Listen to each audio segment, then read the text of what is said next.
कराची सिंध जे senior वज़ीर शर्जिल मेमण एतराफ़ कयो आहे त कराची में रोडनि जा मसइला आहिनि जंहिं सबबि शहरियुनि खे तकलीफ़ थी रही आहे। शर्जिल मेमण चयो त कराची में तमामु घणा चैलेंजिस आहिनि। शहर में तरक़ियाती कम थी रहिया आहिनि ऐं कया पिया वञनि जॾहिं त बरसातूं ख़तमु थींदे ई रोडनि जे मरमत जो कमु शुरू कयो वियो आहे। सूबाई वज़ीर एतराफ़ कयो त कराची में रोडनि जा मसइला आहिनि जंहिं सबबि आवाम खे तकलीफ़ थी रही आहे।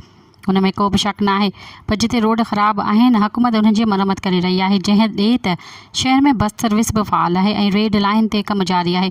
शर्जिल मेमण चयो त असां वफ़ाक़ी हुकूमत में शामिल न आहियूं। कराची खे इहो हिसो न मिलियो जेको वफ़ाक़ खां मिलणु घुरिजे। हिकु सवाल जे जवाब में हुन चयो त यूनिस ख़ान तमामु सुठो क्रिकेटर आहे पर उन सां मुतफ़िक़ न आहियां। मज़ीद ख़बरनि ऐं तफ़सीलात लाइ विज़िट कयो असांजी वेबसाइट www.awamiNewsHD.com ऐं ॾिसंदा रहो अवामी न्यूज़ HD।